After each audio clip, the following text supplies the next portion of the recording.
Viewers, patrons, welcome back to the Kurt Winters YouTube channel where we talk about cars and all that implies. We're going to do a quick walk around video.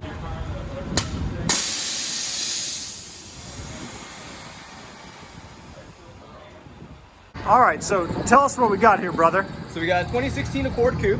She's the touring package, so she comes with all nice headlights, whatever, with also an HFP kit. I did the install myself. It was a dealer option over in Canada and Mexico. It's only a North American car, but not in the US for whatever reason. You can still buy it from dealers, but they wouldn't install it for you. So I did the install myself last year, or earlier this year really. And I mean, it was a breeze. It took me about 2 hours total. The front splats were really fun. Had to drill nice holes in your car, about one right here, and right here, and there's 3M tape around the entire edge. And so, you know, for both sides, it only took me about 20 minutes. You do have to take off the bumper, which was not fun. For the older models, they're used to come with little plastic templates that you would use to drill in and out, but we don't have those here. For the 1617s, there's imprints on the inside, so I had to take off the bumper, and that wasn't too fun, but figured it out eventually. Now, I'm noticing she's not stock ride height. No, so I had recently switched over from coilovers to bags. I love the bags. I came from coils. It was pretty slow on the coils, but with bags, it's been a breeze just driving around Dallas with assorted road qualities. Yeah, those coilovers will rattle the teeth out of your head. Well, I actually would scrape so much that I would hit my J-pipe. Oh no! With the J-pipe, if you hit it too much, it loosens up over time, even if you put a whole bunch of Loctite, whatever. So I remember one time my J-pipe came off my cat delete and was just drooping. Exhaust fumes were just dumping my hood. Lost power. Was not fun. Oh no! But now I got bags that ain't in the work. Luckily, you didn't have to call AAA. No, I was actually only like 2 minutes from my apartment, so I was able to pull in and then lift it up right after, tighten them up, and it was great. Do you want to show us what's under the hood? This is always a game. Aha! Let's play that game. So again, isn't all too much. It's just an intake, and then you can see some of the exhaust work down there, matching on each side. Front was a breeze, rear not so much. Technically, the K&N is worse for performance because heat soaks more related to the stock intake. But it's Honda, you gotta get the induction noise. It sounds so much better with it. Yeah, so, hey, you lose a little bit of power, but you got that street cred. I'm not gonna notice 5, so hey, what the hell, right? Right. Very, very good looking engine bay.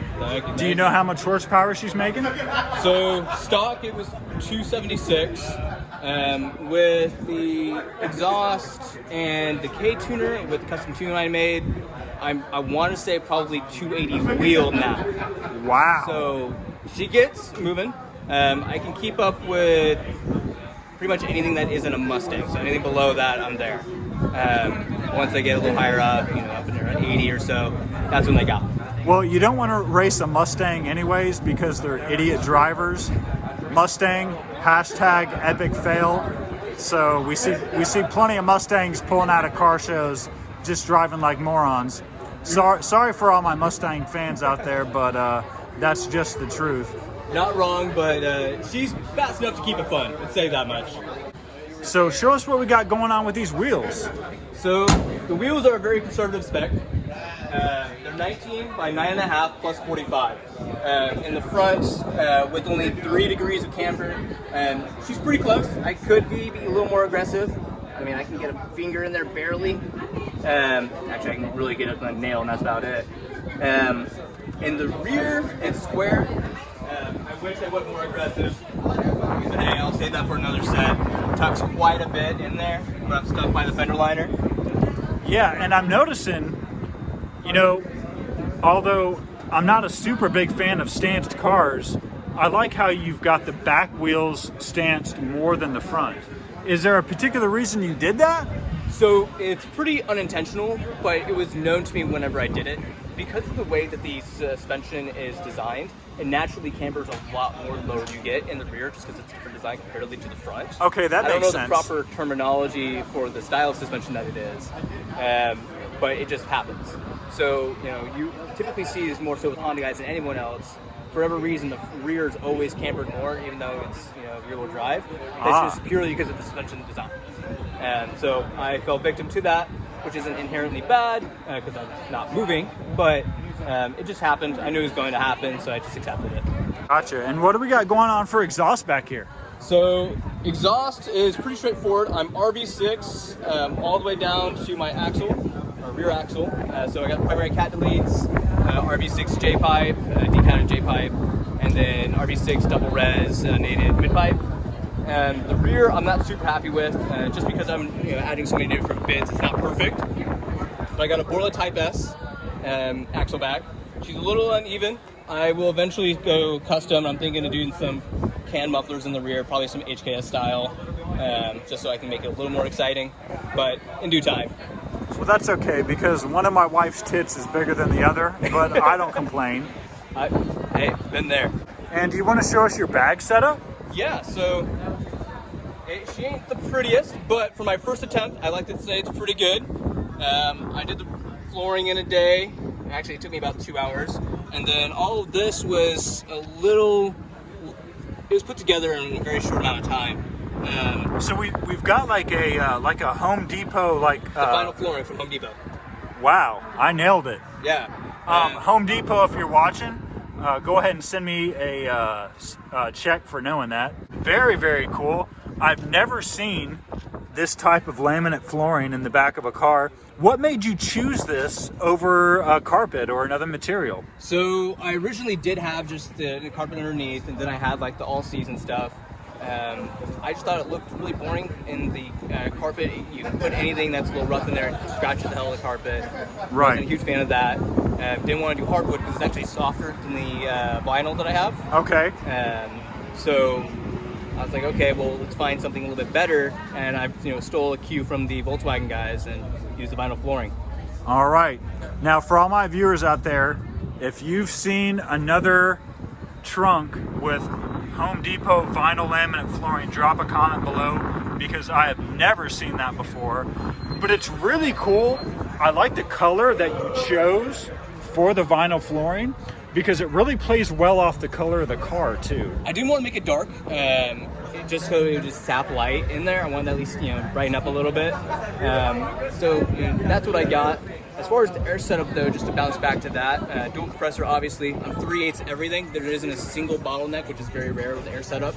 Being 3/8, most guys go 1/4 inch. So I have the auto drain trap, even the compressor's 3/8, which is a little harder to get most of the time. So that was a lot of work to get exactly what I wanted. So I air up and air down so fast.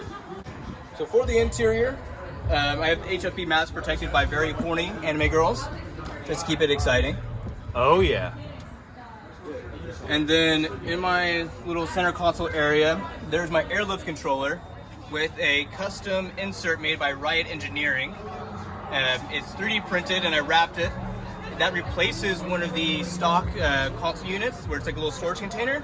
So it perfectly holds the airlift controller, so you don't have to get an ugly little mount that takes over one of your vents or something like that. Yeah, it really goes with the aesthetics of the interior, and from far back, it almost looks stock. I mean, yeah, unless you knew what an airlift controller looked like, you just assume it's supposed to belong there. Right, which or took a lot of work.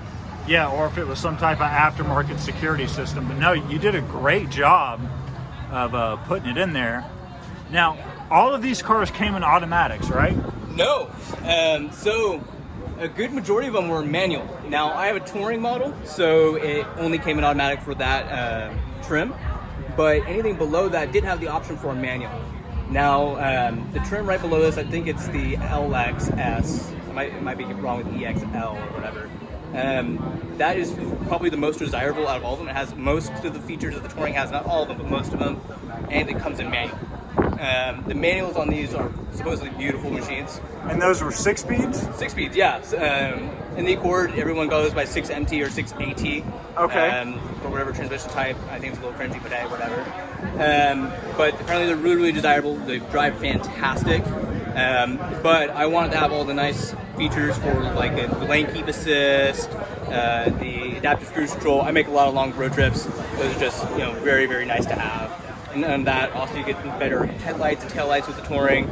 And you said she's your daily, right? Oh yeah, absolutely. Don't have a second car. Don't have a second spot for a second car. So this is what I got.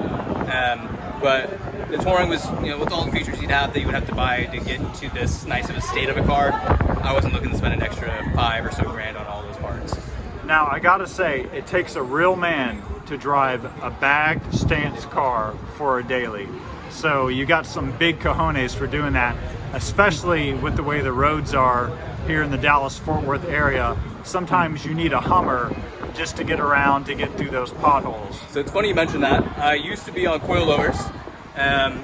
When I was on coilovers, I got coilovers like 3 days after, or I ordered the coilovers 3 days after I got her. And I was on coilovers for a good amount of time. I've only been on bags for maybe about 3 months or so. Okay. Had her for almost 2 years now. And whenever I was driving coilovers, anywhere I went, I had to actually check on Google Maps, make sure, hey, can I get into this building, this parking lot, whatever. Are you serious? It was bad, because I was probably only good, I want to say maybe 2.5, 3 at most, and just higher than what I'm driving, where I'm aired out right now. Wow. Was not that fun. I love the bags. I feel like my monster truck can go anywhere.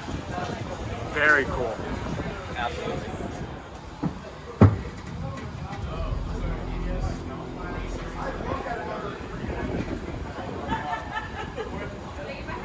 Again, I love what you've done with that K-tuner, how you've integrated that into the center console. Absolutely. I'm working with a guy right now to get a different mount system by using some of the actual buttons here to kind of use as a mount to get a little lower so I can retain my vent a little bit more. But she's pretty tucked in there, has a spot, which I really like.